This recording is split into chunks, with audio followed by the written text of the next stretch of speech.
جنگ بدر اسلام اور کفر کے درمیان ہونے والی سب سے بڑی جنگ، حق اور باطل کے درمیان فرق کرنے والی جنگ اور مسلمانوں کی عظیم فتح، اللہ کی مدد، آسمان سے فرشتوں کا نزول، نبی مکرم شاہ بنی آدم صلی اللہ علیہ وسلم کی حکمت عملی، مسلمانوں کی جرت و بہادری کا ایک دلیرانہ قصہ ایک نظر میں۔ السلام علیکم ویورز، عبید کی دنیا میں خوش آمدید۔ عبید آج آپ کے سامنے حاضر ہے ایک ایسی جگہ پر جو اسلام کا نام روشن کرنے والی جگہ ہے۔ آج ایسے مقام پر کہ جہاں پر اسلام کی سب سے پہلی فتح ہوئی تھی، آج وہ مقام ہے میرے سامنے کہ جہاں پر مسلمانوں نے فتح کے جھنڈے گاڑے تھے۔ آج وہ مقام ہے میرے سامنے کہ جہاں شمع رسالت کے پروانوں نے اپنی جان کی پرواہ کیے بغیر اسلام کی خاطر اپنی جانوں کا نذرانہ پیش کیا تھا، اور مسلمانوں کی عظیم فتح یہ جنگ بدر کے نام سے جانی جاتی ہے، جو کہ اسلام کے لیے سب سے پہلی جنگ مسلمانوں نے لڑی تھی۔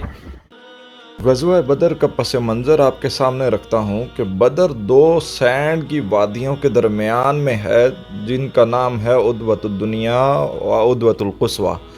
ان دو وادیوں کا ذکر قرآن مجید میں بھی آتا ہے۔ سورہ الانفال میں اس کی آیت نمبر 42 میں اللہ پاک بیان فرماتے ہیں، اور اس کے ساتھ ایک جبل بھی تھا، ایک پہاڑ بھی تھا جس کا نام جبل اسفل ہے۔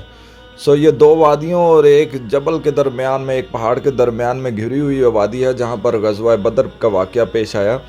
غزوہ بدر کا واقعہ اس وقت پیش آیا جب ابو سفیان، جو ابھی مسلمان نہیں ہوا تھا، وہ شام سے مال غنیمت لے کر لوٹ رہا تھا، اس رستے سے جو مسلمانوں کی تحویل میں تھا۔ اسے یہ خوف ہوا کہ مسلمان کہیں ان پر حملہ نہ کر دیں، تو اس نے ایک قاصد بھیجا مکہ کی طرف کہ مسلمانوں کے اس خطرے سے بچنے کے لیے کفار مکہ کو آگاہ کیا جائے۔ اس پیغامبر نے مکہ پہنچ کر اعلان کر دیا کہ ابو سفیان کے قافلے کو لوٹ لیا گیا ہے، جس سے ابو جہل جو مکہ کا سردار تھا اس وقت، اور اس نے بہت سے دوسرے سرداروں کو جمع کیا اور غم و غصہ کی حالت میں بدر کی طرف سفر شروع کر دیا۔ در حقیقت ابو سفیان کے قافلے نے اپنا راستہ چینج کر لیا اور وہ دوسرے راستے سے مکہ پہنچ گئے، لیکن کفار مکہ جو بدر کی طرف چل پڑے تھے، انہوں نے یہ فیصلہ کیا کہ ہم واپس نہیں جائیں گے جب تک یہ مسلمانوں کا خاتمہ نہ کر لیں، لیکن اللہ کو کچھ اور ہی منظور تھا۔ ادھر مسلمانوں کے ذوق شہادت کا یہ عالم تھا کہ ایک نوعمر صحابی حضرت عمیر بن ابی وقاص رضی اللہ تعالیٰ عنہ اس خیال سے چھپتے پھر رہے تھے کہ کہیں کم عمر ہونے کی وجہ سے واپس نہ بھیج دیے جائیں۔ سبحان اللہ۔ لیکن اس کے باوجود مسلمانوں کی تعداد صرف 313 رہی، اور ان کے پاس صرف 2 گھوڑے اور 70 اونٹ تھے۔ وہ 2 گھوڑے جن میں سے ایک حضرت زبیر ابن العوام رضی اللہ تعالیٰ عنہ اور دوسرا حضرت مقداد ابن عمر رضی اللہ تعالیٰ عنہ کا تھا، اور 70 اونٹ تھے، جس کا مطلب کہ ایک اونٹ کے اوپر 2 سے 3 لوگ باری باری سوار ہو رہے تھے۔ ادھر جب نبی اکرم صلی اللہ علیہ وسلم کو کفار کی آمد کی خبر ہوئی تو آپ صلی اللہ علیہ وسلم نے صحابہ کرام کے ساتھ مشاورت فرمائی، جن میں حضرت ابو بکر صدیق نے سب سے پہلے اور حضرت عمر رضی اللہ تعالیٰ عنہ نے اس کے بعد آپ صلی اللہ علیہ وسلم کی حمایت کا یقین دلایا۔ انصار میں سے حضرت سعد بن عبادہ رضی اللہ تعالیٰ عنہ نے کیا تاریخ رقم کرنے والے الفاظ ارشاد فرمائے۔ آپ نے عرض کیا، یا رسول اللہ صلی اللہ علیہ وسلم، ہم آپ پر ایمان لائے، آپ کی گواہی دی، اور جو کتاب آپ لائے وہ حق ہے، اور ہم نے آپ کی اطاعت و فرما برداری کا عہد کیا ہے۔ یا رسول اللہ صلی اللہ علیہ وسلم، قسم ہے اس ذات کی جس نے حق کے ساتھ آپ کو مبعوث فرمایا، اگر آپ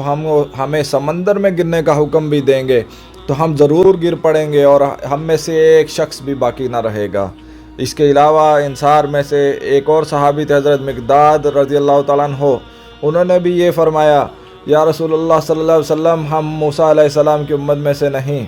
ہم ان کی طرح نہیں کہ جنہوں نے کہا تھا تم اور تمہارا رب دونوں لڑو، ہم تو یہاں بیٹھے ہیں، بلکہ ہم آپ کے دائیں بائیں آگے اور پیچھے آپ کے ساتھ لڑیں گے۔ یہی وہ غزوہ تھا کہ جہاں پر 2 ننھے صحابی حضرت معوذ اور حضرت معاذ رضی اللہ تعالیٰ عنہ، یہ وہ ننھے سپاہی تھے، جب انہیں پتہ چلا کہ ابو جہل نبی اکرم صلی اللہ علیہ وسلم پر معاذ اللہ گالیاں بکتا ہے، تو انہوں نے میدان جنگ میں حضرت حمزہ رضی اللہ تعالیٰ عنہ سے استفسار فرمایا کہ کون ہے ابو جہل۔ جب پتہ چلا تو یہ ننھے سپاہی